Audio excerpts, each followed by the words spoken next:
দেশের অন্যতম বিষধর সাপ রাসেল ভাইপার এবার পৌঁছে গেছে ঢাকাতেও। বিশ্বের দ্বিতীয় বৃহত্তম বিষদাঁতের ছোবল থেকে রক্ষা পাবে না রাজধানীবাসী।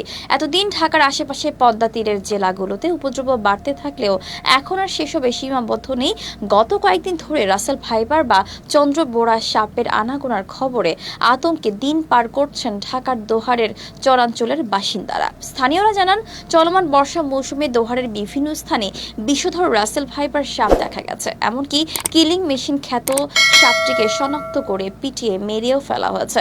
এই খবর ছড়িয়ে পড়ার পর থেকে দোহারের নতুন আতঙ্ক এখন রাসেল ভাইপার। সবচেয়ে বেশি ঝুঁকিতে আছে নারিশা, বিলাসপুর ও নয়াবাড়ি ইউনিয়নের পদ্মার তীরবর্তী এলাকার বাসিন্দারা। সম্প্রতি দেশের বিভিন্ন অঞ্চলে রাসেল ভাইপার বা চন্দ্রবোরা সাপের আনাগোনা বেড়েছে। সাপটি মারাত্মক বিষধর হওয়ায় এর কামড়ে ইতিমধ্যেই প্রাণ হারিয়েছে শতাধিক মানুষ। প্রতিনিয়ত সংখ্যাটা জ্যামিতিক হারে বেড়ে চলেছে। অথচ সাপের এই প্রজাতিটি বাংলাদেশ থেকে বহু বছর আগে বিলুপ্ত হয়ে গিয়েছিল বলে মনে করা হয়েছিল, কিন্তু বর্ষাকালে নদীর পানি বাড়ার ফলে ভারত থেকে ভাসতে ভাসতে বাংলাদেশে চলে এসেছে।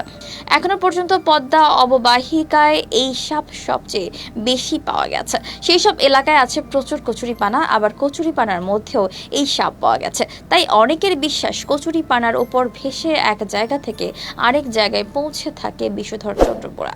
রাজধানীর নিকটবর্তী উপজেলা দোহারের বেলাতেও এর ব্যতিক্রম হয়নি। চলতি বর্ষায় নতুন পানি আসার সঙ্গে সঙ্গে রাসেল ভাইপার পদ্মা নদী হয়ে দোহারের লোকালয়ে প্রবেশ করেছে। এরপর ছড়িয়ে পড়েছে এক জায়গা থেকে আরেক জায়গায়। এমনকি নয়াবাড়ি এলাকায় এক সপ্তাহ আগে চন্দ্রবোরার দেখা পেয়ে পিটিয়ে মেরেছে স্থানীয় লোকজন। দোহারের পদ্মা তীরবর্তী এলাকায় বাসিন্দারা তাই আতঙ্কে রাত দিন কাটাচ্ছে। নদীর পাড়ে খেলা করায় সবচেয়ে বেশি ঝুঁকিতে আছে শিশুরা। প্রশাসন সহ সবাইকে এই বিষয়ে সতর্কতামূলক প্রচারণা চালানোর দাবি জানিয়েছেন দোহারের বাসিন্দারা। অপরদিকে রাসেল ভাইপার সম্পর্কে দোহার উপজেলা স্বাস্থ্য ও পরিবার পরিকল্পনা কর্মকর্তা সবাইকে সাবধানে চলাচল করার আহ্বান জানিয়েছেন, বিশেষ করে যারা পদ্মা নদীর তীরে বসবাস করেন। তিনি আরো বলেন, কাউকে সাপে কাটলে ওঝার কাছে না গিয়ে সরাসরি চিকিৎসকের কাছে আসতে হবে। শুধু দোহার নয়, এই বছর ঢাকার অতি নিকটে মানিকগঞ্জ এবং মুন্সিগঞ্জ জেলাতেও রাসেল ভাইপারের আনাগোনা বেড়েছে। পদ্মার অববাহিকা ধরে সেই সব অঞ্চলে গেছে সাপটি। এরপর শাখা ও উপনদী ধরে কচুরিপানার সাথে ছড়িয়ে পড়েছে পাশের এলাকায়। মানিকগঞ্জের কিছু এলাকায় গত 3 মাস বিষধর রাসেল ভাইপার সাপের কামড়ে অন্তত 5 জন মারা গেছে।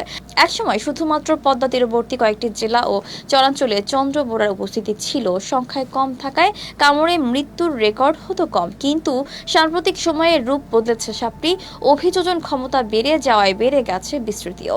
এমনকি উপকূলের জেলা ভোলাতেও রেকর্ড হয়েছে ভয়ানক এই বিষধর সাপের অস্তিত্ব। সব মিলিয়ে রাসেল ভাইপার এখন আতঙ্ক ছড়াচ্ছে 25 থেকে 30টি জেলায়। দর্শক, আজ এই পর্যন্তই। আবারও আসবো নতুন নতুন সব তথ্য নিয়ে। সেই পর্যন্ত সবাই ভালো থাকুন, সুস্থ থাকুন, নিউজের সাথেই থাকুন। ধন্যবাদ।